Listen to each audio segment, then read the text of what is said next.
फक्त 5 मिनिटातच कुरकुरीत उपवासाची कुरडई तयार होते असं वाटतंय तुम्हाला? हो, हे खरं आहे. पण खरी मजा आहे तिच्या परफेक्ट मिश्रणात.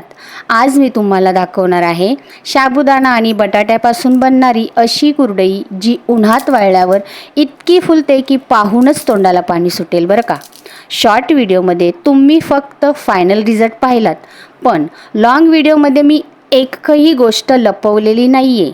साबुदाणा किती वेळ भिजवायचा, बटाटा किती घालायचा, पाणी किती लागते, मिश्रण घाटी न होता कसा बनवायचं आणि कुरडई वाळवताना कोणत्या चुका टाळायच्यात, सगळं अगदी स्टेप बाय स्टेप मी दाखवलेलं आहे.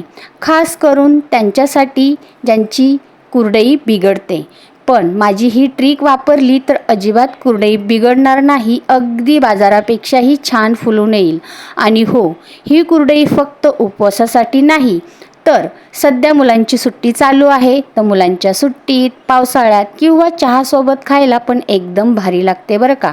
तुम्ही जर घरच्या घरी वर्षभरासाठी कुरडई बनवायचा विचार करत असाल तर लाँग व्हिडिओ नक्की पहा, कारण प्रत्येक टीप मी सोप्या आणि साध्या भाषेत सांगितलेली आहे.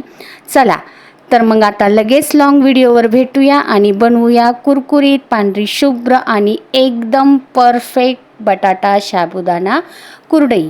आणि तुम्हाला जर हा व्हिडिओ आवडलास तर नक्कीच व्हिडिओला लाईक करा, शेअर करा, चॅनलला सबस्क्राईब नक्की करा. चला मग बाय बाय.